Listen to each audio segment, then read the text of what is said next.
같이 기도하겠습니다. 우리를 사랑하시는 하나님 아버지, 은혜와 사랑을 감사드립니다. 우리를 죄악 가운데서 구원해 주시고 하나님의 자녀로 삼아 주셨습니다. 우리가 하나님을 알지 못하고 이 세상의 헛된 것을 쫓아 살아가고 있었을 때에 하나님께서 먼저 우리를 사랑하시고 하나님의 독생자 예수 그리스도를 이 땅에 보내주셔서 저희의 모든 죄를 용서하시고 또 하나님의 자녀로 삼아주셨습니다. 우리에게 영원한 천국을 허락하시고 하나님과 함께 하늘나라에서 영원한 영광을 누리며 살 수 있도록 은혜를 베풀어 주신 것도 감사를 드립니다. 우리를 이 땅 가운데 홀로 남겨두지 아니하시고 저희를 교회로 불러주셔서 하나님의 말씀으로 저희를 인도하시고 깨우치시며 성령의 인도하심을 따라 하나님의 자녀로서 합당하게 살 수 있는 은혜를 베풀어 주신 것도 또한 감사를 드립니다. 오늘 주일을 맞이하여서 저희가 함께 모여 말씀을 듣고 또 교제하기 위해 모였습니다. 하나님께서 우리에게 필요한 말씀을 주시고 또 우리가 나누는 교제를 통해서 하나님의 풍성한 은혜를 더욱 누릴 수 있는 시간들이 될 수 있도록 도와주시기를 부탁드립니다. 시작하는 시간입니다. 우리의 마음을 열어주시고 우리의 귀가 하나님 말씀을 청정할 수 있도록 도와주시기를 부탁드립니다.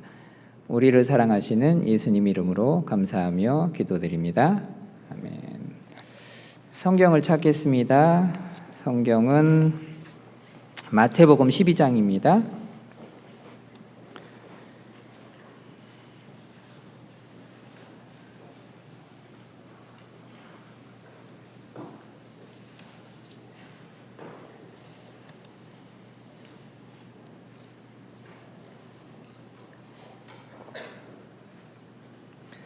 마태복음 12장 1절부터 8절까지 말씀입니다. 마태복음 12장 1절입니다. 신약성경 18쪽입니다. 마태복음 12장 1절부터 8절까지 말씀인데요. 제가 천천히 읽겠습니다.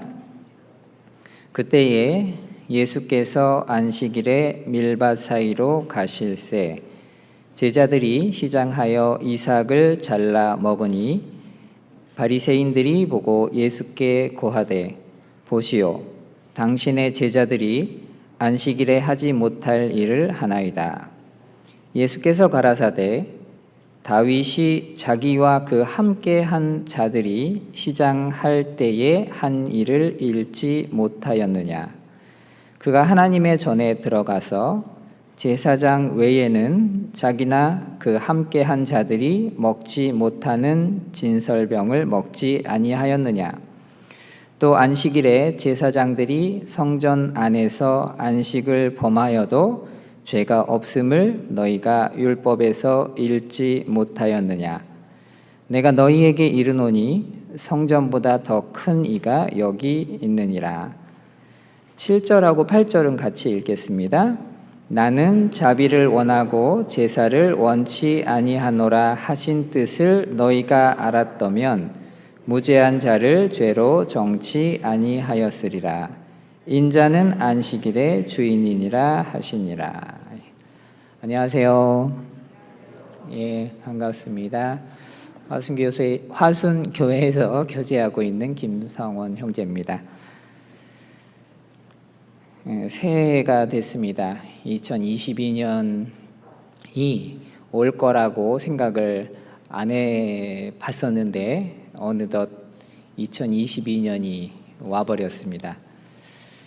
구원받았을 때만 해도 2020년이 과연 올까라고 생각을 했는데 실제로 왔습니다. 올 한 해 주님 안에서 계획하신 모든 일들이 이루어지기를 기도합니다. 아가서에 보면 술람미 여인이 이제 이런 고백을 하지요. 우리 이 포도원에 있는 여우를 잡아라 이렇게 말을 합니다. 이렇게 여우. 근데 우리나라에도 예전에 여우가 있었다고 해요. 지금은 이제 야생에는 여우가 없습니다. 동물원에 가야지 여우를 볼 수 있지요. 제가 어릴 때는 이 여우라는 동물이 굉장히 크고 이렇게 무서운 동물인 줄 알았어요. 실제로 본 일은 없었는데 예전에 우리 어르신들은 아실 거예요. 전설의 고향 이런 데 보면 여우 얘기가 많이 나오거든요. 여우가 무섭잖아요. 이렇게 제주를 넘으면 이제 사람으로 바뀌고 사람을 홀려서 이제 간을 빼먹고 뭐 이런 얘기도 있고, 또 이제 구미호 그래가지고 꼬리가 9개 달린 여우 얘기가 막 있잖아요. 굉장히 무서워했었거든요. 근데 어느 순간 동물원에 가서 이 여우를 보니까 여우가 굉장히 작은 거예요. 우리나라에 있는 여우는 그래도 그나마 큰 편인데 저기 이제 팔레스타인 지역이나 이제 사막 지역에 있는 여우는 훨씬 더 작아요. 동물원에 가셔서 사막 여우 혹시 보신 적 있으세요? 굉장히 작잖아요. 작고 귀여운데 진짜 쬐금해요. 근데 여기서 말하는 이 여우가 그런 이렇게 작은 여우를 말하는 거거든요. 근데 포도원을 허는 작은 여우를 잡으라라고 이제 말씀을 하고 있습니다. 이제 우리가 무시할 수 있는 아주 굉장히 작은 것인데 그것이 포도원에 들어와서 그 포도원을 망치게 된다라고 말씀을 하고 있는 겁니다. 근데 이 작은 여우가 왜 포도원에 들어올까요? 포도원에 여우가 포도를 좋아해서 포도를 따먹기 위해서 포도원에 들어올까요? 그렇지는 않다고 합니다. 물론 여우가 포도를 먹기는 하지만 그 뒤에 구절에 보면은 포도원에 꽃이 피었다고 말씀을 하고 계시거든요. 그 포도원에 꽃이 피었다는 얘기는 아직 포도 열매가 맺히지 않았다는 얘기잖아요. 꽃이 피고 수분이 이루어진 다음에 그다음에 꽃이 떨어지면 그 다음에 열매가 맺기 시작하는 거죠. 그러니까 이 포도원에 작은 여우가 들어간 이유는 포도를 먹기 위해서 들어간 것은 아니에요. 근데 포도원에 왜 이 작은 여우가 들어갔을까요? 그 이유가 있어요. 포도원이라는 것은 이제 포도 열매를 얻기 위해서 가꾼 과수원이잖아요. 그러니까 이 포도나무를 심었을 때에 사람은 포도 열매를 바라고 포도나무를 심었겠죠. 그렇기 때문에 포도나무를 심기 전에 뭘 하냐면 땅을 일구겠죠. 돌을 걸러내고 가시덤불을 걷고 좋은 땅, 거름을 주고 이런 상태에서 이제 포도원을 만드는 거예요. 그러다 보니까 이 포도원 땅은 어떤 땅이겠어요? 비옥한 땅일 수밖에 없죠. 기름진 땅이라는 거예요. 그리고 흙이 굉장히 부드러워요. 근데 여우의 습성 중에 하나는 굴을 파는 거잖아요. 굴을 파서 그 안에 들어가서 살거든요. 그리고 땅이 비옥하면 그 땅에 뭐가 많이 있죠? 곤충들이 많이 살거든요. 지렁이도 살고 여러 가지. 근데 여우는 잡식성 동물이거든요. 그러니까 그런 걸 좋아해요. 일단은 자기가 숨길 수 있는 집, 굴을 파기가 굉장히 쉽기 때문에 굴을 막 파는 거예요. 그리고 그 근처에는 먹을 수 있는 것들이 많이 있어요. 그래서 포도원에 들어가서 작은 여우들이 굴을 파서 이제 살기 시작하는데, 이제 문제는 굴을 파니까 땅속에 굴을 파다 보면 어떤 일이 벌어지냐면 포도나무가 뿌리를 내리고 그 뿌리로부터 수분과 양분을 흡수해야지 이제 좋은 열매를 맺게 되는데 그 뿌리를 건드리는 거예요. 그래서 뿌리가 들떠요. 그렇게 되면 수분을 잘 흡수하지도 못하고 양분을 잘 흡수하지도 못하기 때문에 좋은 포도 열매를 맺히기가 어려워진다라는 얘기입니다. 그래서 이 포도 농사를 망치게 하는 주범이 이 여우라는 거예요. 그런데 이 성경에 보면 아가서에 우리나라 성경은 작은 여우라고 이야기하지만 이제 다른 번역본들에 보면 원문에도 보고 뭐 영어나 스페인어나 다른 성경에 보면 이게 복수로 나와요. 그러니까 한 마리가 아니라는 거죠. 여러 마리라는 거예요. 작은 여우들이 이 포도원에 들어와서 이 농사를 망치게 되는 거거든요. 근데 예수님께서 씨 뿌리는 비유를 말씀해 주셨죠. 하나님의 말씀이 뿌려지는데 이렇게 그 뿌려지는 그 밭이 상태가 다 다르잖아요. 근데 이 밭은 사람의 마음을 이야기한다고 했죠. 길가에 뿌려진 씨는 너무 단단한 땅이기 때문에 새들이 와서 먹어버리고, 그 다음에 얕은 돌밭에 뿌려지면 밑에 돌들이 많기 때문에 뿌리가 깊게 내리지 못하고, 그리고 가시덤불 위에 뿌려지면 이제 그 가시덤불이 기운을 막아서 자라지 못하게 한다고 말씀을 하셔요. 그리고 마지막에 이제 좋은 땅에 뿌려졌을 때 이게 이제 60배, 100배의 이제 열매를 맺게 된다라고 말씀을 하십니다. 구원받은 우리들은 어떤 밭에 씨가 뿌려졌죠? 마지막이죠. 마지막 좋은 밭이라는 거예요. 그래서 우리 밭이 단단하지 않고 안에 어떤 돌멩이나 가시덤불이 없었기 때문에 이렇게 부드러운 땅이에요. 그래서 거기에 씨앗이 심겨졌고 거기서 싹이 트고 자라가고 있는 거거든요. 또 마가복음에 보면 우리 이제 그 신앙생활을 그 싹과 그 다음에 이삭과 열매로 이렇게 말씀을 해주시잖아요. 자, 우리는 좋은 밭에 하나님이 좋은 씨를 뿌리셨어요. 그러니까 이렇게 좋은 포도원을 만드시고 거기에 이제 좋은 포도나무로서 심겨졌다는 겁니다. 근데 우리의 마음밭이 부드러워요. 근데 우리가 지켜야 될 부분이 있어요. 이 작은 여우로부터 우리의 포도원을 지키지 않으면 어떤 일이 벌어지냐면 그 작은 여우들이 들어와서 그 열매를 맺히지 못하게끔 방해를 한다는 얘기입니다. 이 포도나무는 이제 열매를 맺혀야 돼요. 지금 포도나무의 상태가 막 꽃이 피어 있는 거거든요. 우리의 상태가 그렇다는 거예요. 지금 막 꽃이 피었어요. 하나님께서 우리를 통해서 좋은 열매를 맺기를 원하시는 거예요. 지금 우리 상태가 그렇거든요. 그런데 이 작은 여우들을 방치해 버리면 하나님은 우리를 통해서 그 좋은 열매들을 맺힐 수가 없다는 거예요. 열매가 맺기는 하겠죠. 그런데 정말 좋은 열매가 맺혀지는 게 아니라 부실한 열매가 맺혀질 수 있다는 겁니다. 이 작은 여우가 뭘까? 아마 각자가 다 다를 겁니다. 어떤 사람에게는 이것이 잘못된 습관일 수도 있고 또 게으름일 수도 있고 또 어떤 취미일 수도 있을 것 같습니다. 저도 이 작은 여우가 도대체 뭘까, 내 안에 있는 작은 여우들이 뭘까라고 이제 생각을 해보게 되거든요. 죄는 아니지만 하나님 앞에 올바로 살지 못하게끔 방해하는 것들이 있어요. 예를 들면 저는 이제 뉴스를 자꾸 봐요. 뉴스 보는 게 죄는 아니죠. 근데 뉴스를 보다 보면 시간을 너무 많이 뺏기는 거예요. 이게 합당치 않다 이런 생각이 들었어요. 뉴스를 보다 보면 거기에 마음이 쏟게 되고 시간도 쏟게 되고 그럼 에너지도 쏟게 되잖아요. 그러면은 내가 정말 더 하나님 말씀을 가까이 하고 또 기도하고 이래야 되는데 그런 부분들을 못하게끔 막아버리는 것이라는 거죠. 예를 들면 그렇다는 거예요. 근데 우리 형제자매님들도 생활 가운데 그런 작은 여우들이 분명히 있을 거예요. 그것을 가볍게 여기고 우습게 여기면 나중에 우리를 통해서 풍성한 열매가 맺히지 않을 수도 있다는 거예요.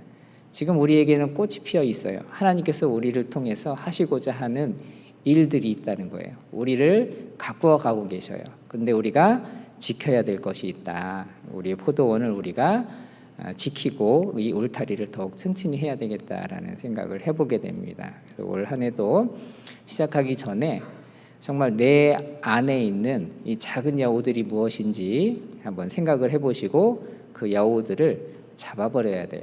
그걸 잡지 않으면 나중에 열매가 제대로 맺혀지지 않을 수 있다라는 얘기입니다. 생각을 해보게 됐습니다. 자, 오늘은 마태복음 12장 말씀을 통해서 하나님께서 우리에게 주시는 교훈을 같이 생각해 보려고 합니다. 예수님 당시에 예수님을 따랐던 많은 사람들이 있었습니다. 예수님을 많이 따랐는데 이 예수님을 따랐던 사람들이 다 똑같은 목적을 갖고 예수님을 따르지는 않았어요. 어떤 사람들은 예수님을 구세주로 알고 따라다녔습니다. 즉 다시 말하면 영혼의 복을 받기 위해서 예수님을 따라다녔던 사람들이 있었습니다. 대표적인 사람들이 이제 예수님의 12 제자들이었죠. 자, 그리고 또 어떤 사람들은 육신의 복을 받기 위해서 예수님을 따라다녔던 사람들도 있었습니다. 오병이어의 기적, 그러니까 물고기 2마리와 보리떡 5개로 5,000명을 먹이셨을 때에 사람들은 예수님을 정말 굉장히 따라다녔어요. 어딜 가든지 예수님을 쫓아갔거든요.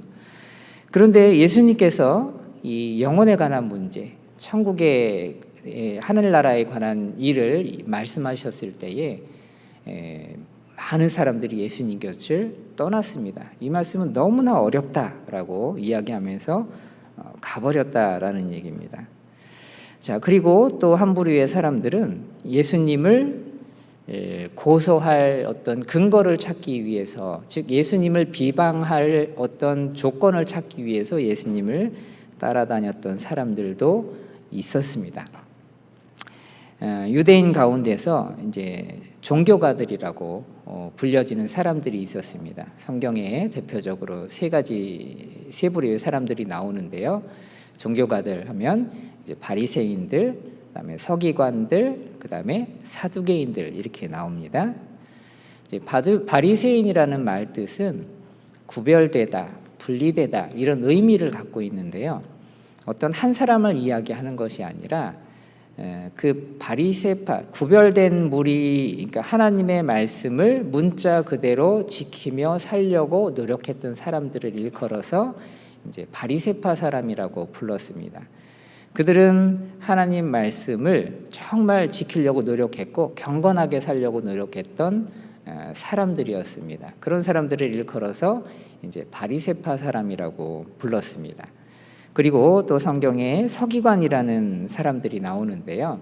서기관이라는 말은요, 그 사람들이 어떤 일을 했냐면 하나님의 말씀, 성경을 기록하고 또 성경 말씀을 가르치는 사람들을 서기관이라고 했습니다.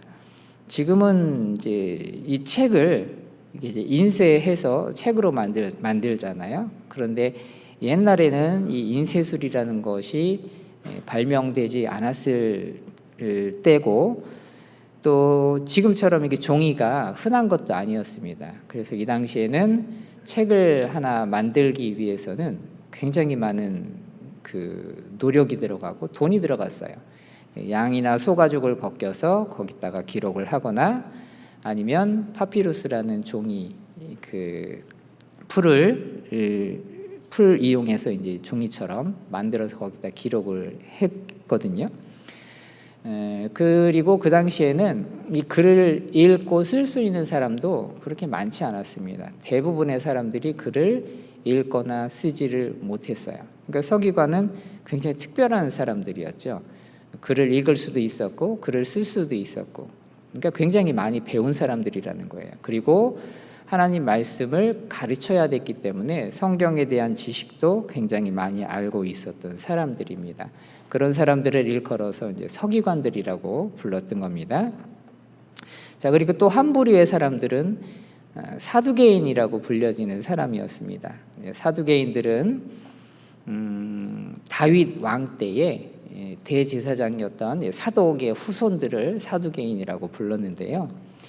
이 제사장들은 특권층이었습니다. 그 당시에 제사장은 아무나 할 수 없었어요. 하나님께서 말씀하시기를 반드시 아론의 자손들만 제사장이 될 수 있다라고 하셨기 때문에 이 제사장은 세습이 됐어요. 아버지가 제사장이면 아들도 자동으로 제사장이 됐어요. 그래서 이 당시에 유대 사회에서 이 제사장 계급은 특권층이었습니다.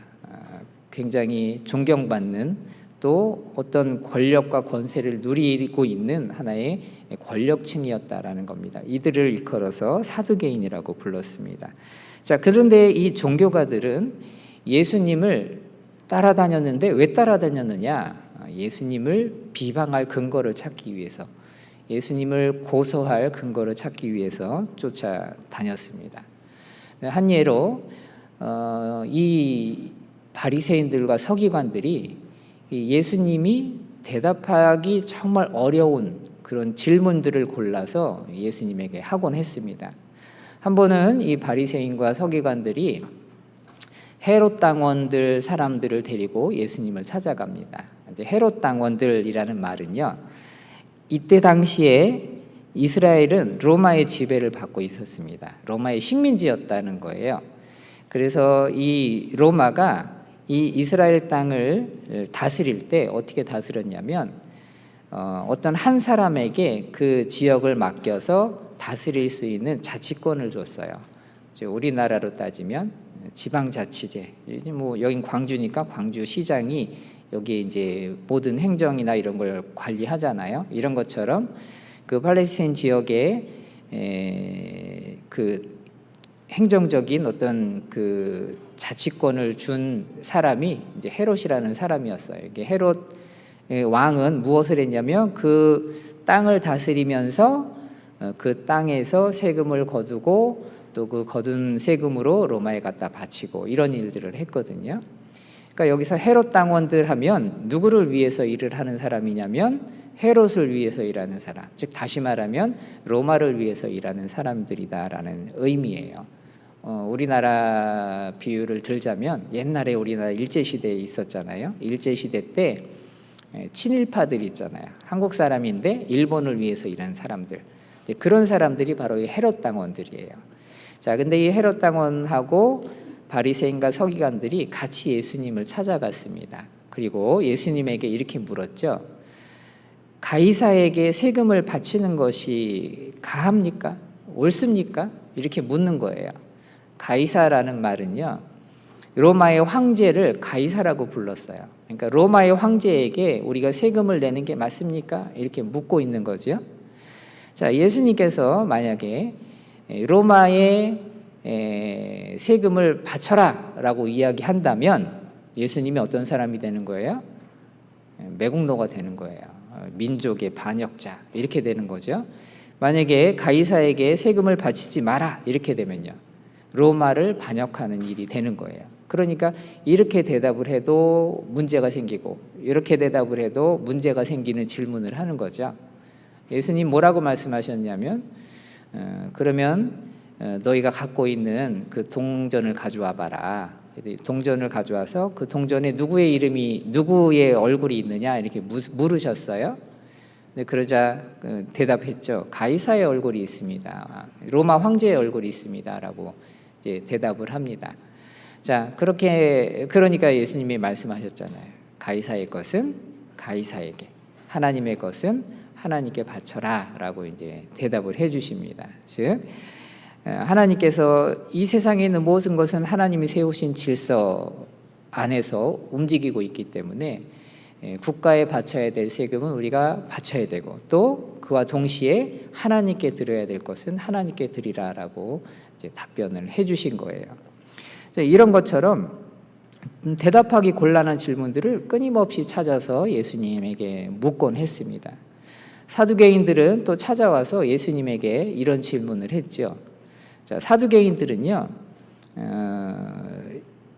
하나님의 말씀을 이제 모세가 기록한 5권의 성경만 믿었어요. 이 모세 오경만 하나님의 말씀이라고 생각을 했습니다. 창세기, 출애굽기, 레위기, 민수기, 신명기, 이 5권만 하나님이 주신 거다 생각했어요. 그리고 이 사두개인들은 천국이 없다고 생각했습니다. 그리고 지옥도 없다라고 생각했어요. 따라서 사람에게는 영혼이라는 것이 존재하지 않는다라고 믿었던 사람들입니다. 그런데 예수님께서 부활에 관해서 말씀하셨거든요. 하늘나라에 대해서 말씀을 하셨습니다. 지옥에 관해서 말씀을 하셨어요. 그러자 이 사두개인들이 예수님이 잘못됐다라는 것을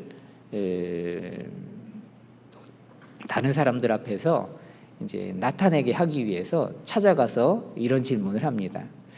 모세의 법에 의하면 형제가 어떤 사람이 자식이 없이 죽으면 그 동생이 대신 그 대를 이어주게 하라고 하셨습니다. 그런데 우리 가운데서 7형제가 있는데 그 첫 번째가 자식이 없이 죽었습니다. 그래서 그 둘째가 그 첫 번째 부인을 취해서 자식을 낳아주려고 했는데 둘째도 이제 그 자식이 없이 죽었습니다. 그러다가 일곱째까지 갔는데 일곱째도 자식이 없이 죽었어요. 자, 그러면 나중에 부활한 후에 이 여자는 누구의 부인이 되는 겁니까? 7형제가 다 남편으로 있었는데 이제 이런 질문을 하게 되죠. 그러자 예수님께서 이렇게 말씀하시죠. 너희가 하나님도 오해하고 하나님의 말씀도 오해하였도다라고 말씀하시면서 죽음 이후에 부활하면 우리 영은 장가가지도 않고 시집가지도 않는다라고 말씀하셔요. 그리고 부활이 분명히 있다는 것을 말씀하시면서 성경 말씀을 인용해 주셨거든요. 하나님께서 모세에게 나타나셨을 때 자신을 뭐라고 소개하셨냐면 나는 아브라함의 하나님이요 이삭의 하나님이요 야곱의 하나님이라 라고 현재형으로 말씀을 해주셨어요. 모세가 살았을 당시에 아브라함, 이삭, 야곱은 이미 죽은 사람들이거든요. 오래전에 죽어서 장사된 사람들인데 하나님은 자기 자신을 소개할 때 현재형으로 소개했다는 거예요. 나는 아브라함의 하나님이다. 나는 이삭의 하나님이다. 나는 야곱의 하나님이다 라고 소개하셨어요. 그 얘기는 뭐냐면 아브라함, 이삭, 야곱은 육신은 죽었지만 그 영혼은 하나님 앞에 살아있다라는 것을 분명하게 말씀해 주시는 거였거든요. 이 말씀을 통해서 사두개인들에게 답을 해 주십니다. 부활이 분명히 있다라는 것을 설명해 주신 거였어요. 자, 이것처럼 사람들은 어떻게든 예수님을 올무에 걸려서 넘어지게 하려고 자꾸 이제 찾아가서 이런 어떻게 보면 불순한 질문들을 계속해서 했던 것을 볼 수 있습니다. 자, 이 예수님의 말씀은요 명확했습니다. 또 분명했습니다. 하나님의 말씀을 전했고 그 전한 말씀을 많은 기적과 이적으로 뒷받침해 주셨습니다. 그런데도 불구하고 이 종교가들은 예수님의 말씀을 온전히 믿지 못하고 오히려 예수님을 대적했던 모습을 볼 수 있습니다. 왜 그랬을까요? 그 이유는 예수님께서 이 바리새인들과 서기관들, 이 종교가들의 외식하는 모습, 그 위선적인 모습을 많은 사람들 앞에서 자꾸 드러내셨기 때문에 그렇다라는 얘기입니다. 이 바리새인과 서기관들에게 예수님은 회칠한 무덤이라고 책망하셨습니다. 회칠한 무덤이라는 것은 이때 당시의 무덤은요 굴을 파서 그 안에 시체를 넣고 그 다음에 거기를 큰 돌로 돌려서 막았거든요. 그리고 그 겉을 이제 페인트 아름다운 색으로 칠을 해놨어요. 그러니까 겉으로 보기에는 굉장히 아름답고 화려해 보이지만 그 안에는 시체가 썩고 있었죠. 바로 바리새인들의 모습이 그와 같다라고 책망을 하셨다는 얘기입니다. 그 당시에 종교가들은 하나님의 말씀을 지키고 거룩하게 산다라고 생각을 하면서 사람들 앞에서 보이며 살았지만 실제 그 마음속은 부패하고 타락했던 것입니다. 그래서 그것을 자꾸 드러내신 거예요. 자, 그렇기 때문에 예수님께서 그 종교가들을 볼 때 정말 신랄하게 비판하고 비난하셨던 모습을 볼 수 있습니다. 자, 그런데 그에 반해서 예수님의 말씀을 듣고 자기의 죄를 깨닫고 뉘우치고 예수님께 나오는 사람들에게는 정말 큰 은혜와 사랑으로서 대해 주셨던 것을 우리가 볼 수 있습니다. 현장에서 간음하다가 잡혀온 한 여인이 있었습니다. 바리새인과 서기관들이 그 여인을 데리고 예수님 앞에 왔습니다. 그리고 예수님에게 물었죠. 모세의 법에 의하면 이런 여자는 돌로 치라고 했습니다. 당신은 뭐라고 하시겠습니까? 라고 묻습니다. 왜 이런 질문을 했을까요? 마찬가지로 예수님을 곤란에 빠뜨리게 하기 위한 하나의 질문이었어요. 예수님께서 만약에 돌로 쳐라, 율법에 의해 율법을 따라서 돌로 쳐라라고 말씀하셨다면 어떤 일이 벌어지느냐? 그 당시에는 로마가 이스라엘을 지배하고 있었잖아요. 로마의 법을 어기게 되는 거죠. 살인자가 되는 거예요. 그래서 이제 걸려 넘어질 수가 있는 거죠. 그런데 또 예수님께서 돌로 치지 말아라라고 말씀을 하신다면 어떤 일이 벌어지죠? 율법을 어기게 되는 거예요. 자, 이때 예수님께서 뭐라고 어떤 반응을 보이셨냐면 땅바닥에 앉으셔서 바닥에다가 뭐라고 글씨를 쓰셨어요. 그런데 이 바리새인과 서기관들이 반복해서 자꾸 묻습니다. 어떻게 해야 됩니까? 당신은 뭐라고 하시겠습니까? 라고 묻습니다. 예수님께서 일어나셔서 이렇게 말씀하셨습니다. 너희 가운데서 죄 없는 자가 먼저 돌로 쳐라 라고 말씀하신 거예요. 자, 그 이야기를 하시고 예수님 다시 앉으셔서 땅바닥에다 뭘 막 쓰셨죠. 자, 그러자 나이 많은 사람부터 젊은 사람까지 하나하나 그 자리를 떠나버렸습니다. 자, 모두가 다 떠나고 예수님과 그 여자만 딱 남았어요. 예수님께서 그 여자에게 묻습니다. 너를 고소하던 그들이 어디 있느냐? 너를 정죄한 자가 없느냐? 이렇게 물으십니다. 그 여자가 대답하기를 없습니다 라고 대답했습니다. 그러자 예수님께서 이렇게 말씀하시죠.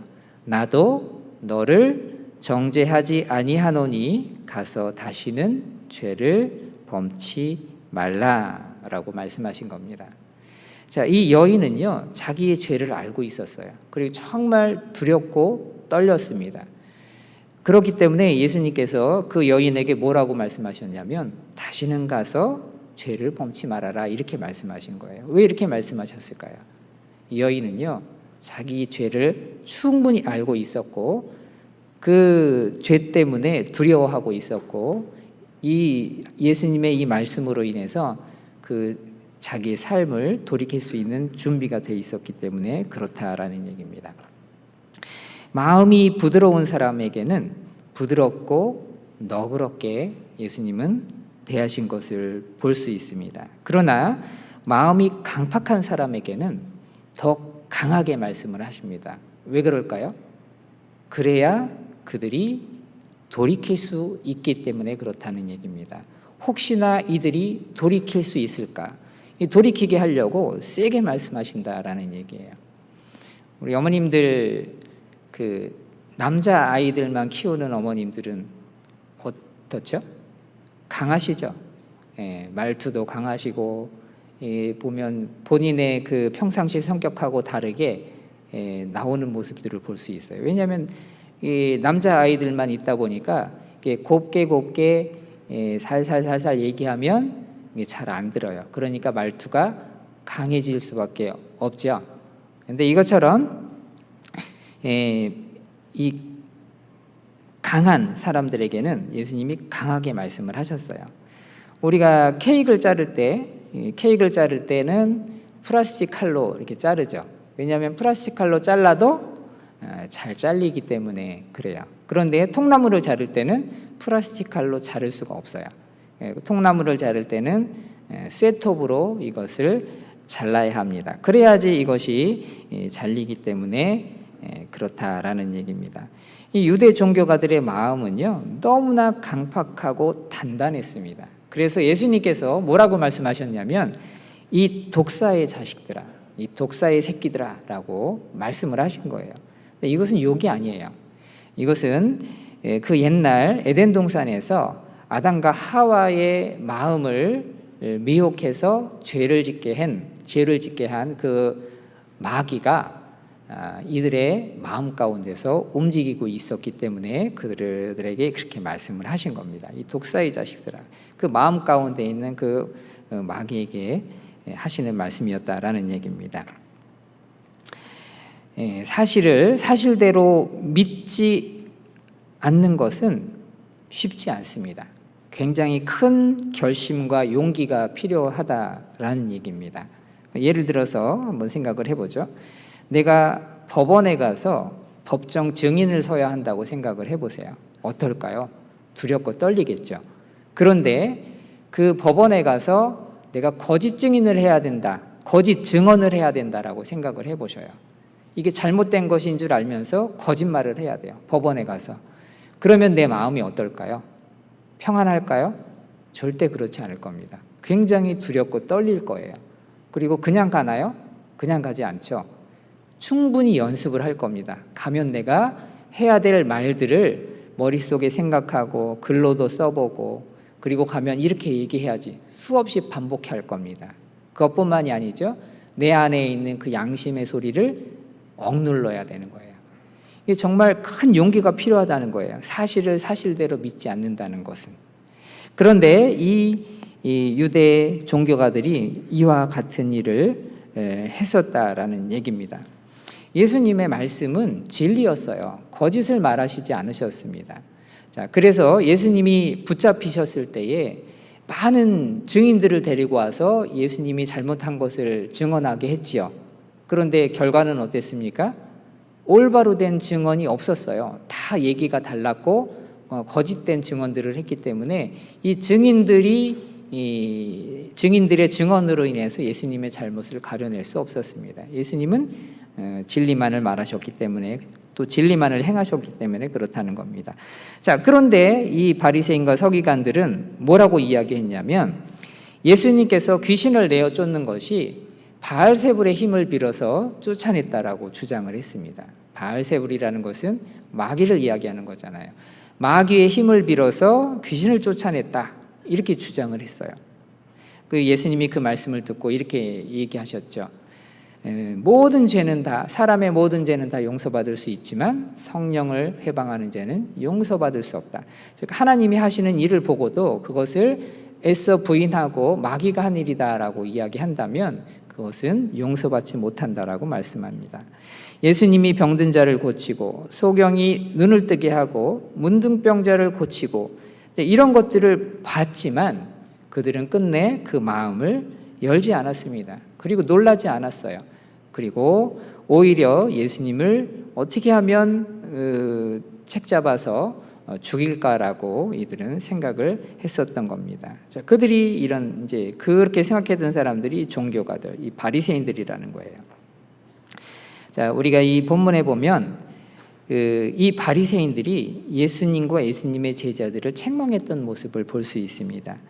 예수님의 제자들이 예수님과 함께 안식일 날 어딜 가고 계셨어요. 근데 어디를 가는데 밀밭을 지나셨습니다. 근데 이 제자들이 굉장히 배가 고팠던 모양입니다. 그래서 이 밀밭을 지나면서 그 밀밭에 그 밀이삭을 따서 먹었어요.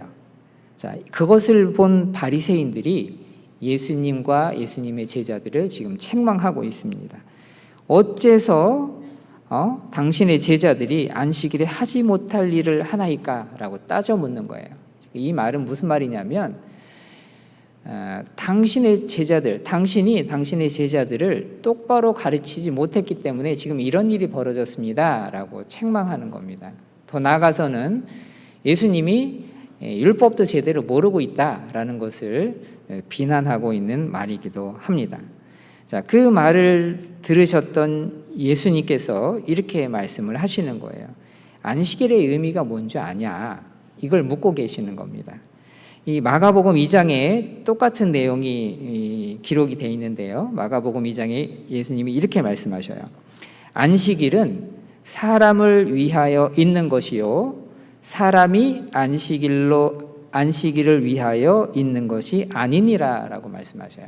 즉 안식일을 하나님이 우리에게 주신 이유는 사람을 위해서 주셨다라고 말씀을 하시는 겁니다. 그러면서 이 다윗 시대에 있었던 한 가지 사건을 예로 들어서 말씀을 해주고 계셔요. 다윗이 사울을 피해서 도망을 갔습니다. 도망을 하다가 그 당시에 대제사장이었던 아히멜렉을 찾아갑니다. 근데 아히멜렉을 찾아가서 아히멜렉에게 부탁을 하죠. 먹을 것을 좀 주십시오. 굉장히 오랫동안 음식을 먹지 못해서 허기가 졌던 겁니다. 자, 그러자 이 아히멜렉이 이렇게 이야기합니다. 지금 나에게 떡이 없다, 빵이 없다는 거예요. 그런데 지금 하나님께 드렸던 그 진설병, 그 떡이 지금 있는데 만약에 너와 또 너와 함께한 소년들이 분열을 가까이 하지 않았으면 이 떡을 주겠다라고 이야기합니다. 그 다윗이 우리가 여러 날 동안 분열을 가까이 하지 않았습니다. 그래서 그 떡을 받아서 먹었어요. 자, 근데 이 진설병은요, 하나님께 드려지는 그 떡이거든요. 그 빵이거든요. 근데 일주일에 한 번씩 이걸 이제 바꿔요. 새 것을 안식일 날 넣었다가 예전에 이제 있던 것을 다시 밖으로 빼내는데, 이 진설병은 누구만 먹을 수 있냐면 제사장만 먹을 수 있어요. 제사장들만 이 떡을 먹어야만 하는 거예요. 이게 하나님이 정해주신 법이에요. 그런데 이 다윗과 함께한 자들이 이 진설병을 먹었어요. 이게 하나님의 법을 어긴 거잖아요. 그런데 하나님은 이것을 죄를 지었다고 말씀하지 않으셨어요. 이것을 책망하지 않으셨다라는 건 얘기입니다. 그러면서 뭐라고 말씀하시냐면, 나는 자비를 원하고 제사를 원치 아니하노라 하신 뜻을 생각하라라고 말씀하시는 거예요. 자, 하나님은 자비, 사랑을 원하신다. 즉 하나님이 원하시는 것은 어떤 형식에 얽매여서 사람을 괴롭게 하는 걸 원하지 않으신다라는 걸 말씀해 주시는 거예요. 하나님은 사랑이라고 성경에 말씀하십니다. 사랑 그 자체예요. 하나님이 율법을 우리에게 주신 이유가 뭘까요? 하나님이 율법을 주신 이유는 사람을 정죄하고 괴롭게 하기 위해서 주신 것이 아니다라는 얘기입니다. 율법은 우리로 하여금 어떻게 하죠? 죄를 깨닫게 하죠. 그 죄를 깨닫게 하는 것으로 끝나는 게 아니에요. 너 죄인이니까 넌 죽어야 돼, 이것만을 알려주시는 게 아니에요. 이 죄를 깨닫게 하시고, 이 죄를 나 스스로, 사람 스스로가 해결할 수 없으니까 어떻게 하라고요? 예수님에게로 가라라고 말씀해 주시는 거예요. 율법은 그리스도에게로 인도하는 몽학선생이다라고 말씀을 하시잖아요. 그러니까 하나님이 율법을 주신 궁극적인 목적은 사랑 그 자체이신 예수님께로 가라라는 걸 알려주시는 거다라는 얘기입니다. 그래서 이 안식일의 주인은 예수님이다라고 또 말씀을 하시는데, 그 말씀을 이 성경을 통해서 이제 우리에게 계속 설명해 주시는 거예요. 골로새서 2장을 한번 찾아보겠습니다. 골로새서 2장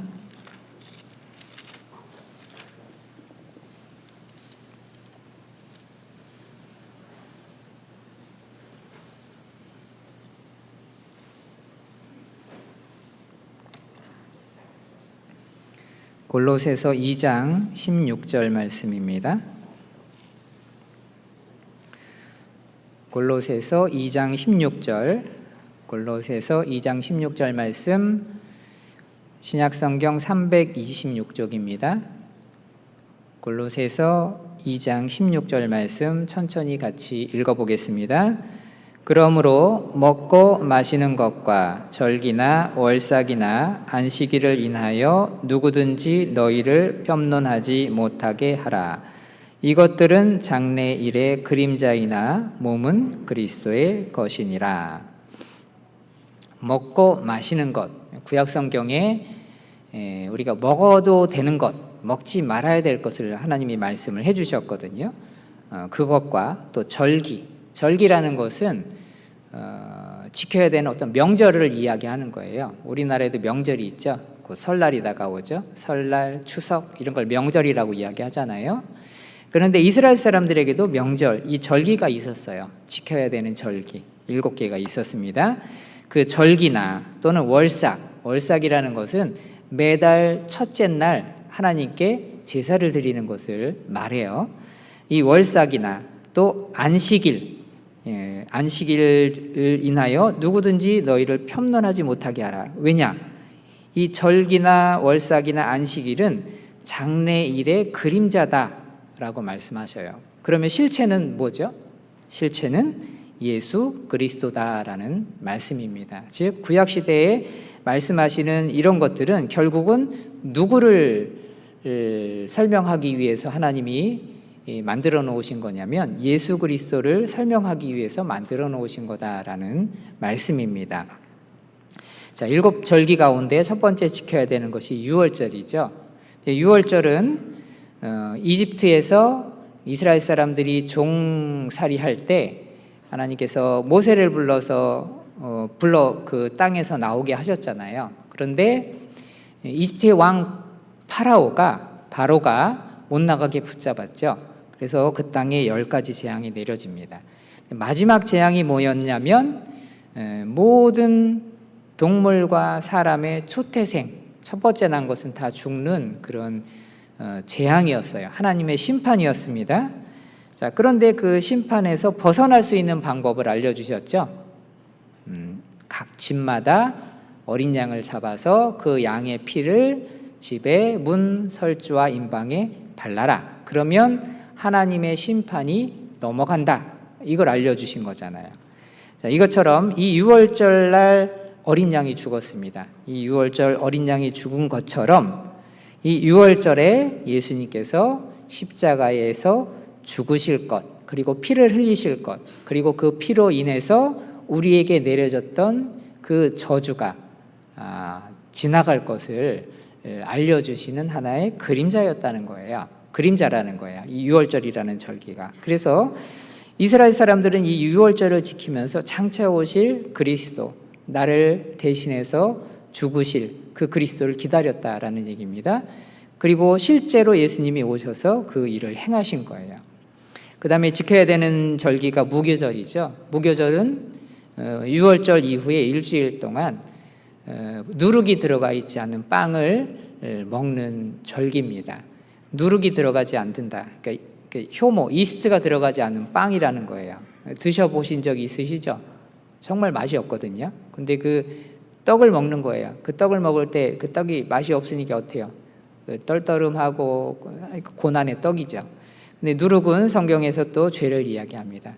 우리가 구원받은 이후에 죄를 없이 하고 거룩한 생활을 해야 되는 것, 또 새 생명 안에서 예수님과 함께 우리가 옛사람이 죽고 장사되고 또 예수님과 함께 새 생명 가운데서 살아가야 되는 것을 알려주시는 하나의 그림자였어요.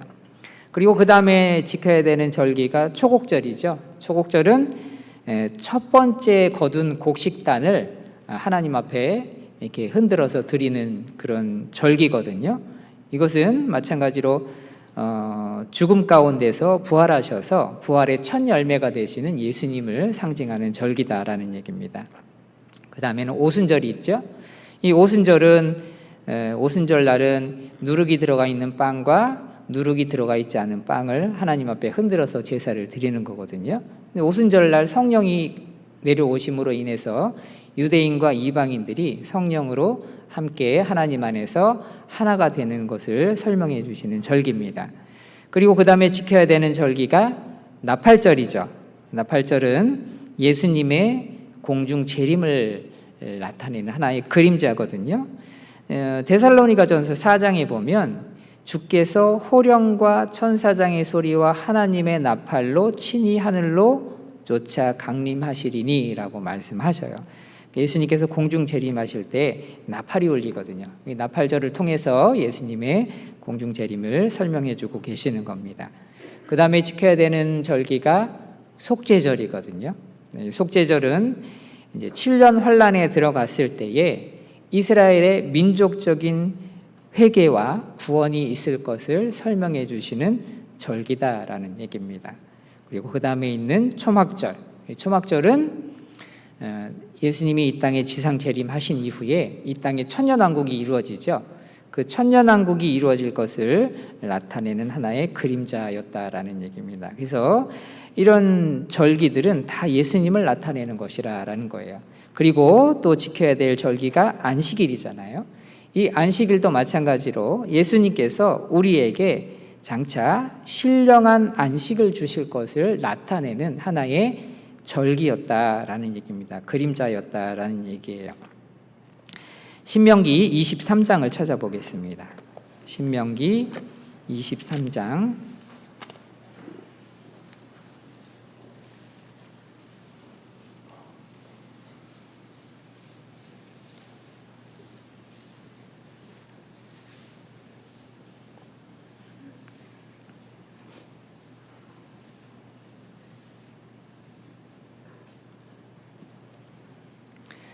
신명기 23장 24절 25절 말씀입니다. 신명기 23장 24절 25절 구약성경 298쪽입니다. 구약성경 298쪽 신명기 23장 24절 25절 말씀 같이 한번 읽어보겠습니다. 내 이웃의 포도원에 들어갈 때에 마음대로 그 포도를 배불리 먹어도 가하니라. 그러나 그릇에 담지 말 것이요. 내 이웃의 곡식밭에 들어갈 때에 내가 그 이삭을 따도 가하니라. 그러나 내 이웃의 곡식밭에 낫을 대지 말지니라. 하나님께서 이스라엘 사람들에게, 유대인들에게 주신 법이에요. 그 법이 뭐냐면 내 이웃의 포도원에 들어갈 때에 마음대로 포도를 배불리 먹어도 가하니라. 남의 포도밭에 들어가서 포도를 따먹어도 된다는 거예요. 이게 뭐죠? 우리나라 말로 하면 서리 하는 거거든요. 서리 해보셨어요? 어릴 때? 지금은 큰일 나죠. 이렇게 하면. 근데 옛날에는 이제 이게 크게 뭐라 안 하셨잖아요. 그렇죠? 그다음에 이제 이렇게 뭐 따먹는 거. 근데 하나님 뭐라고 말씀하시냐면 포도원에 들어가서 포도를 배불리 따먹어도 괜찮다고 말씀하시는 거예요. 이건 죄가 아니다, 도적질이 아니다라고 말씀을 하셨어요. 왜 그러셨을까요? 왜 도적질이 아니라고 말씀을 하셨을까요? 왜 남의 포도원에 가서 이 포도를 따먹었을까요? 심심해서 재미로 따먹지는 않았을 거예요. 왜 그러죠? 배가 고파서 이걸 따먹은 거예요. 그러니까 배가 고파서 그걸 먹었으면 그건 죄가 되지 않는다라고 말씀하시는 거예요. 그런데 뒤에 또 조건이 있죠. 그러나 그릇에 담지 말라고 말씀하십니다. 그릇에 담는다. 포도원에 가서 막 그릇에 담는다는 건 무슨 의미죠?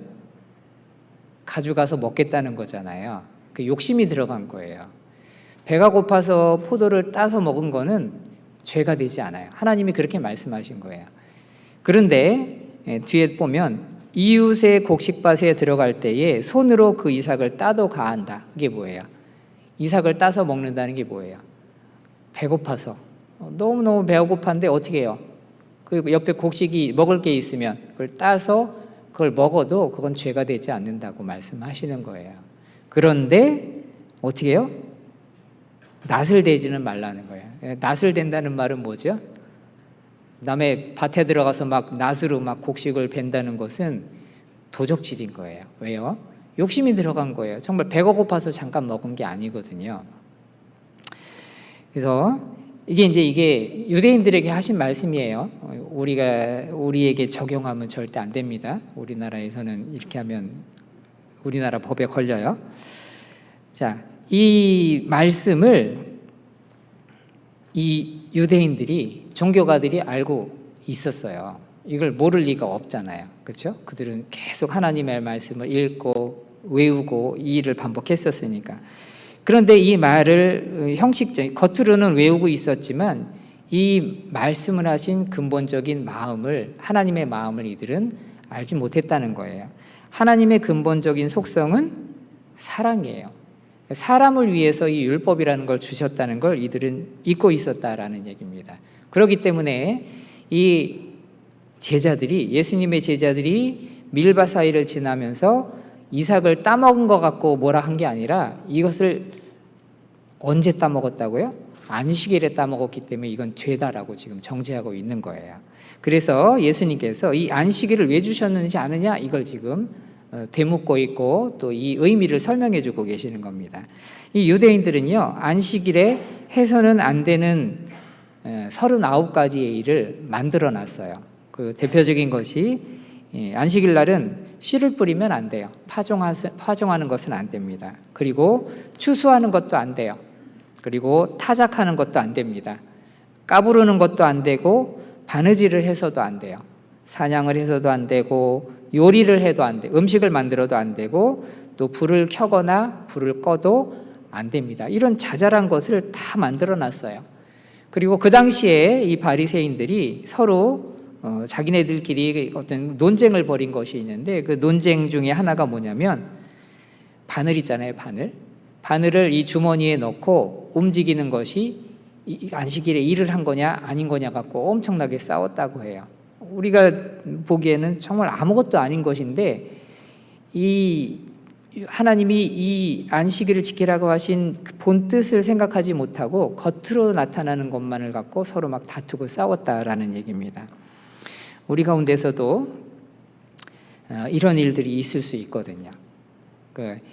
저도 들은 얘기인데 이제 어머님들이 식당에서 봉사를 하시는데 음식을 만들잖아요. 음식을 만드는데 음식의 간을 소금으로 맞춰야 되냐 아니면 간장으로 맞춰야 되냐 이래가지고 막 소금파 간장파 나눠서 막 이렇게 다투는 경우가 있었다고 해요, 예전에. 근데 우리가 음식을 만들고 모여서 봉사하는 목적이 뭐죠? 형제자매님들을 섬기고 대접하는 거거든요. 그게 목적인데 그 목적을 잊어버리고 사소한 거 가지고 막 다투는 일이 벌어진다는 거예요. 제가 멕시코에 있었을 때에 이제 봄에 이제 수련회를 했거든요. 거기에는 이제 여름 휴가가 없어요. 여름이 그렇게 길지 않기 때문에. 근데 봄에 이제 부활절이 되면 이제 부활절 연휴 기간이 있는데 그때를 이용해서 이제 수련회를 했거든요. 수련회를 하는데 저희 교회 이제 자매님들이 음식을 준비하셔야 되는데 음식을 준비하시는데 막 싸우시는 거예요, 어머님들이. 그래서 왜 싸우시는가 가서 봤더니 그 음식을 만드셔야 되는데 음식을 어떤 것으로 만드느냐를 갖고 싸우시는 거예요. 한 무리의 어머님들은 이 음식을 가스불에다가 해야 된다 이렇게 주장을 하시고 또 한 무리의 어머님들은 숯불에다 해야 된다 이렇게 막 싸우시는 거예요. 숯파와 가스파가 나뉘어져서 서로 막 다투는데 해결될 기미가 안 보이는 거예요. 그래서 그냥 가만히 있었어요. 어떻게 되는가 보자 하고. 결국은 어떻게 했냐면 둘로 나눠서 했어요. 가스파는 가스에다 하고 숯파는 숯을 피워서 숯에다가 음식을 하고. 뭐 어디다 음식을 하든 간에 중요한 것은 음식을 만드는 거잖아요. 그리고 마음을 하나로 하고 서로 이제 그 봉사함으로 인해서 형제자매님들 대접하는 게 중요한데 소소한 것 갖고 다툼을 일으킴으로 인해서 정말 중요한 것을 잃어버릴 수가 있다라는 얘기입니다. 근데 이때 바리새인들이 이제 이런 것을 갖고 자꾸 문제를 삼았던 거예요. 예수님의 제자들이 이삭을 잘라 먹었잖아요. 근데 그것은 안식일날 추수하지 말라고 했는데 추수한 거다. 그래서 안식일을 어겼다. 지금 이렇게 주장하고 있는 거예요. 그리고 또 누가복음 6장에도 똑같은 상황을 말씀해 놓고 계시는데 이 누가복음 6장에는 제자들이 그 이삭을 잘라서 손으로 이렇게 비벼 먹었거든요. 왜냐하면 껍질이 있으니까 껍질을 까야 되잖아요. 이렇게 비빈 것은 뭘 한 거냐? 탈곡한 거다. 타작한 거다는 거예요. 껍질을 깠으니까 안식일을 어겼다는 거죠. 그리고 이게 손을 비벼서 껍질을 벗기면 어떻게 하죠? 껍질째 먹을 수 없으니까 이거 불어야 되잖아요. 껍질을. 이 껍질을 부른 것은 키질을 한 거다. 까부르기를 한 거다. 그래서 안식일을 어겼다라고 지금 막 예수님을 지금 책망하고 있는 거예요. 이 바리새인들은요, 하나님의 율법을 알았어요. 하나님의 말, 이걸 모를 리가 없거든요. 모세오경을 달달달 외웠으니까. 하나님의 율법을 알았지만 그 주신 목적을 생각하지 않았어요. 그렇기 때문에 쉽게 사람을 정죄했고, 더욱이 예수님이 오셨는데도 불구하고 예수님이 오신 그 목적, 그 이유를 생각하지 못했던 거예요. 그래서 겉에 보이는 모습만 갖고 자꾸 책망하고 비난했던 모습을 볼 수 있습니다. 자, 안식일을 왜 주셨느냐? 사람을 위해서 주셨다라고 말씀하셔요. 하나님이 안식일을 주신 목적을 이렇게 설명해 주고 계십니다. 출애굽기 20장을 한번 보겠습니다. 출애굽기 20장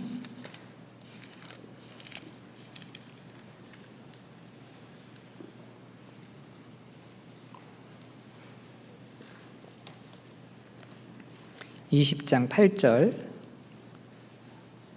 구약성경 113쪽입니다. 출애굽기 20장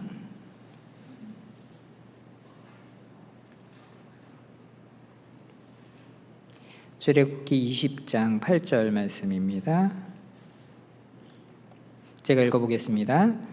안식일을 기억하여 거룩히 지키라.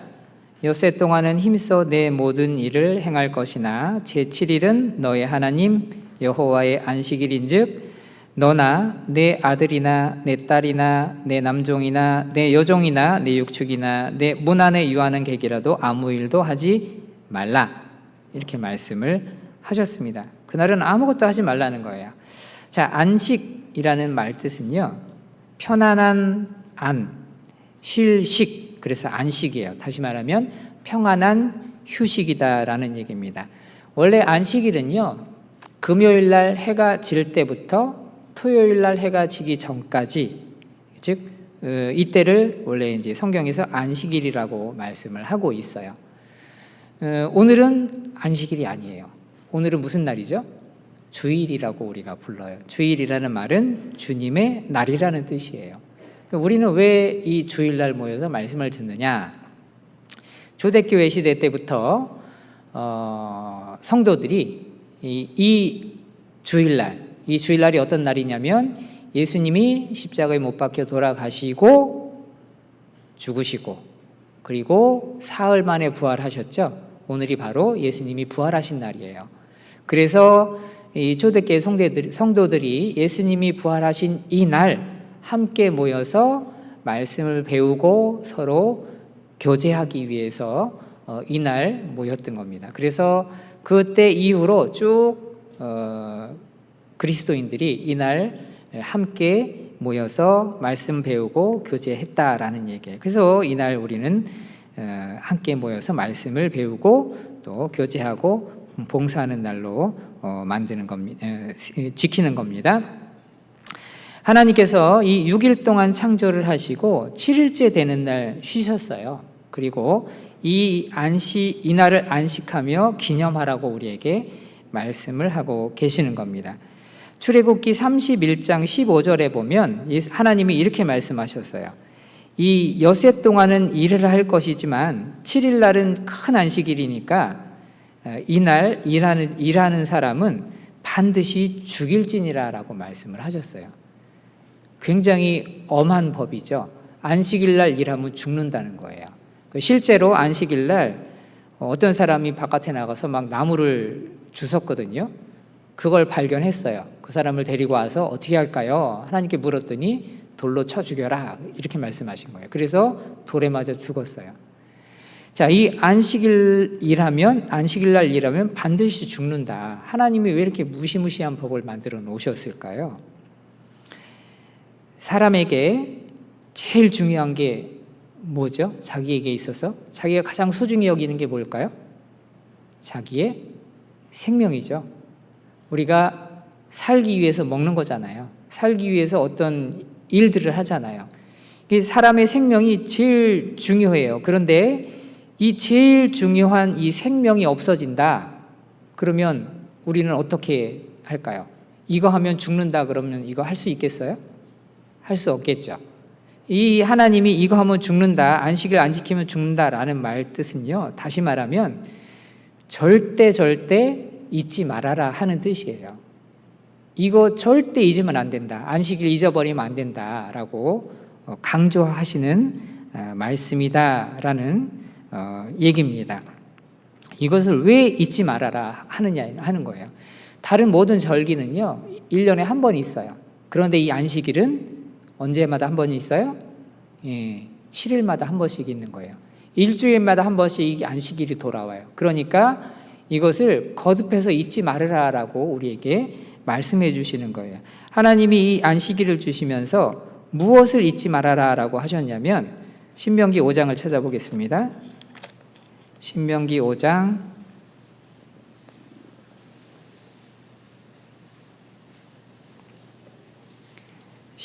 5장 12절입니다.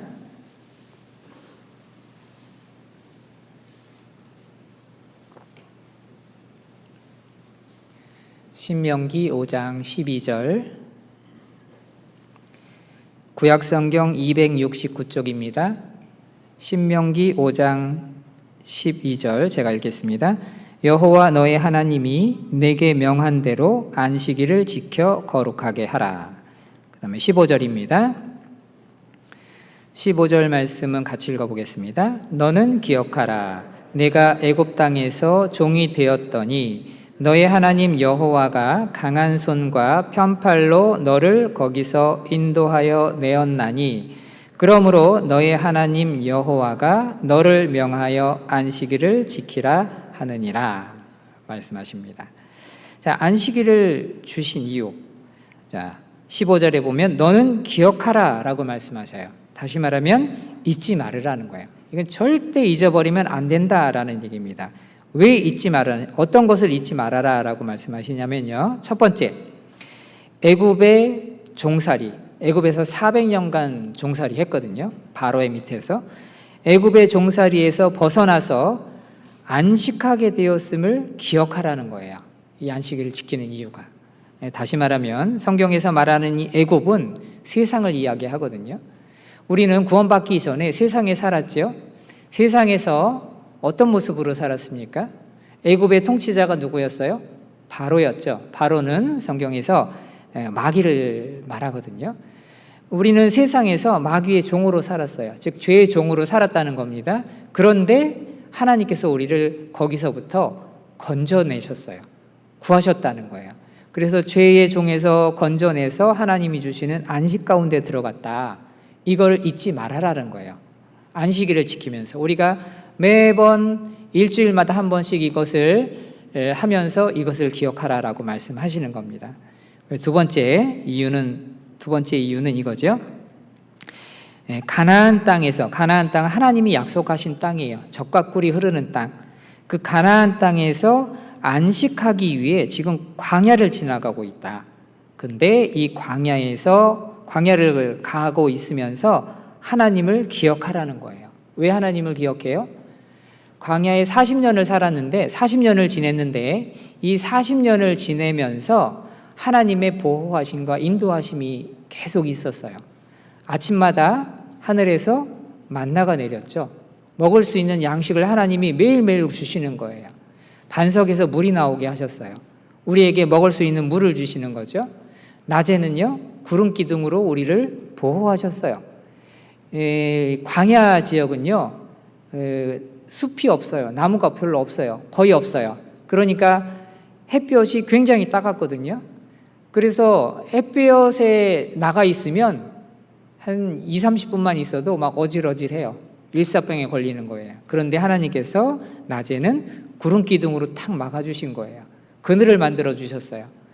이 팔레스타인 지역은요 건조한 땅이에요. 그래서 무지무지 더운데 햇볕에 나가면 더워요. 그러나 그늘에 들어가면 정말 시원해요.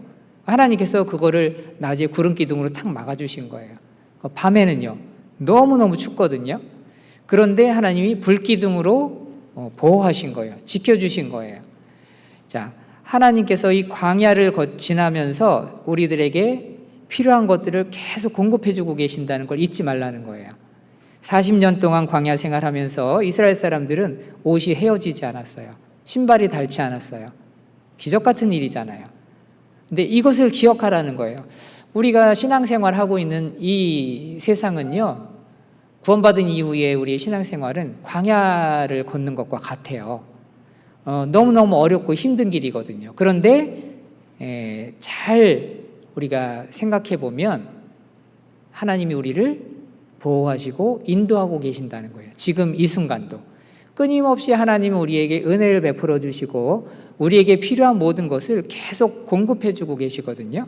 그것을 잊지 말으라라는 얘기입니다. 자, 그리고 세 번째는 약속하신 그 땅, 가나안 땅이죠. 그곳에 들어가면 영원한 안식이 있을 거다라는 걸 우리에게 기억하게 하시는 거예요. 안식일을 지키라는 얘기는 너희에게 영원한 안식이 있을 거다. 마찬가지죠. 하나님이 우리에게 어떤 걸 약속하시냐면 지금 이 땅에서의 삶은 고달프고 힘들지만 장차 천국에서 하나님과 함께 영원한 안식을 누리게 될 거다라는 것을 잊지 말라는 거예요. 기억하라, 잊지 말아라. 자, 안식일이라는 게 그런 의미가 있다라는 것을 우리에게 설명을 해주고 계십니다. 예수님께서는 그래서 의도적으로 안식일에 일을 하셨어요. 유대인들에게 안식의 참 의미를 알게 하고 하나님의 뜻을 깨닫게 하기 위해서 이 일을 행하셨다라는 얘기입니다. 예수님이 행하신 모든 일은 어떤 목적을 갖고 행하셨던 것을 볼 수 있어요. 그냥 아무 의미 없이 하신 게 아니다는 얘기입니다. 예수님의 제자들도 예수님의 말씀을 듣고 그것을 100% 다 이해했었던 것이 아니에요. 그 당시에는 그것을 이해할 수 없었고 무슨 뜻인지 깨닫지 못했지만 시간이 지난 후에 나중에 그것을 하나하나 깨닫기 시작했던 모습을 볼 수 있습니다. 하나님께서 예수님이 말씀하시기를 이 땅의 일을 우리에게 말을 해도 우리가 알아듣지 못하는데 하물며 하늘나라의 일을 얘기하면 너희가 알아듣겠느냐라고 말씀하셔요. 하지만 우리가 바둑을 두면 바둑 잘 하시는 분들은 사전에 이렇게 포석을 둔다고 얘기하잖아요. 우리가 생각하기에 거기다 왜 돌을 놓지? 이게 생각하지만 이 고수들은 그 한참 앞을 내다보잖아요. 그래서 미리 딱 놓는 것처럼 예수님께서 미리 어떤 일들을 의도적으로 말씀하시고 일을 행해 주셨어요. 그리고 난 다음에 나중에 그것을 깨닫게 하시는 모습들을 볼 수가 있습니다. 그러니까 하나님은 우리의 모든 걸 다 알고 계시기 때문에 우리를 가장 선한 길로 인도해 주셔요. 그래서 우리가 살다가 때때로 우리 머리로는 이해할 수 없는 일들이 우리에게 다가오기도 하고 또 도저히 견딜 수 없을 것 같은 일들이 우리에게 닥치기도 하지만 하나님은 실수하지 않으시는 분이라는 거예요. 그걸 통해서 분명히 더 좋은 걸 주시려고 우리에게 허락하신다라는 얘기입니다. 예수님의 제자들도 그걸 믿었어요. 예수님의 제자들이 예수님의 말씀을 그때 당시에 100% 다 이해할 수 없었지만 온전히 예수님을 신뢰하고 따라갔던 모습을 볼 수 있습니다. 시간이 지나고 난 후에 나중에 돌이켜 봤을 때 예수님의 이 말씀이 이 행동이 바로 이것을 위해서 하신 것이었구나라는 걸 알게 됐다라는 얘기입니다. 그래서 우리도 우리가 이해할 수 없는 부분들, 우리가 정말 어렵고 힘들어하는 부분들도 하나님의 뜻이 있구나라는 걸 생각하고 잠잠히 참고 기다리면, 인내하면 하나님께서 나중에 깨닫게 해주신다라는 것을 잊지 마시기 바랍니다. 예수님의 제자들이 안식일에 이삭을 잘라 먹었어요. 예수님께서 이 사건을 통해서 진정한 안식일의 의미를 우리에게 알려주고 계셔요. 하나님이 우리에게 율법을 주신 목적은 정죄하기 위함이 아니에요.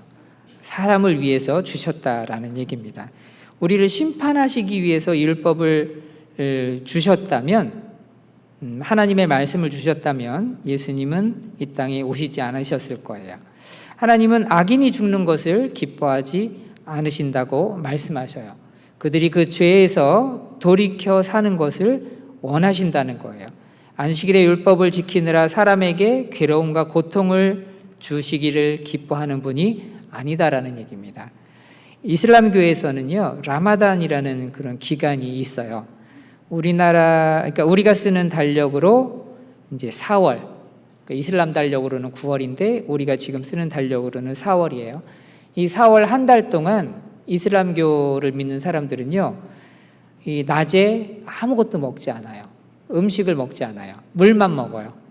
근데 우리가 실내에서만 있어도 하루 종일 굶으면 어때요? 괴롭잖아요. 힘들잖아요. 그런데 하물며 바깥에서 일하는 사람들은 어떻겠어요?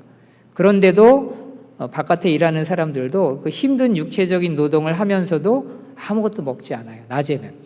해가 지고 난 다음에 그 다음에 이제 음식을 먹는다라는 얘기입니다. 자, 그들은 이러한 일을 한 달 동안이나 해요.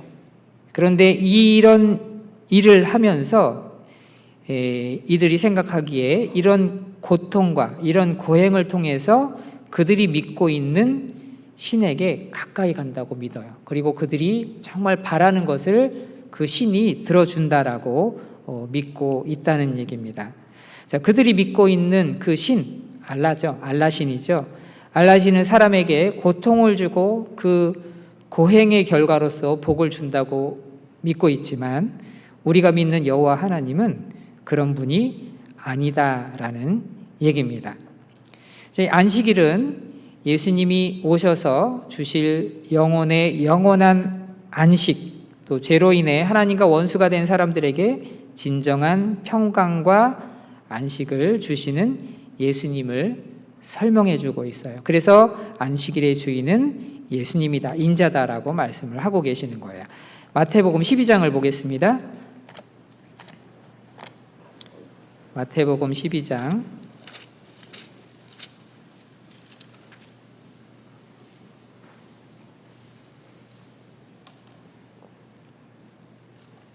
마태복음 12장 5절 말씀입니다. 마태복음 12장 5절 같이 읽어보겠습니다. 또 안식일에 제사장들이 성전 안에서 안식을 범하여도 죄가 없음을 너희가 율법에서 읽지 못하였느냐. 성전의 제사장들은요, 안식일날 더 많이 일을 해야 했어요. 안식일날 수양 2마리로 2번의 제사를 드려야 했고, 또 향을 피워야 했고, 뜨거운 진설병을 묵은 것과 대체해야 됐다라는 얘기입니다. 자, 그런데 그럼에도 불구하고 이 제사장들은 안식일에 성전 안에서 일하는 것을 안식일을 범한 것으로 인정되지 않았어요. 왜냐하면 자기 자신을 위한 일이 아니라 하나님을 섬기는 일이었기 때문에 그렇다라는 얘기입니다. 신약시대, 우리 시대에는요, 구원받은 그리스도인을 뭐라고 이야기하죠? 베드로전서에 하나님의 거룩한 제사장이라고 말씀을 하고 있지요. 너희는 택하신 족속이요, 왕같은 제사장들이요 라고 말씀합니다. 우리는 하나님 앞에 하나님을 섬기는 제사장이에요. 자, 근데 이 제사장은 안식일날 성전 안에서 일을 하면 그거는 안식일 어긴 게 아니에요. 성전은 하나님이 계시는 곳이죠. 자, 구원받은 사람들에게 있어서 성전은 어디죠? 우리 자신이잖아요. 우리가 하나님의 성전이에요. 그러니까 즉 예수님을 모시고 있는, 하나님을 모시고 있는 우리가 안식일날 하나님을 위해서 일을 한다는 것은 뭐예요? 안식일을 범한 게 아니다라고 말씀을 하고 있는 겁니다. 출애굽기 23장을 찾아보겠습니다. 출애굽기 23장 10절입니다. 출애굽기 23장 10절.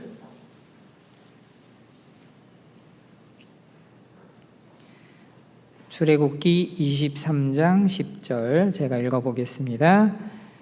너는 6년 동안은 너의 땅에 파종하여 그 소산을 거두고 제7년에는 갈지 말고 묵여두어서 내 백성의 가난한 자로 먹게 하라.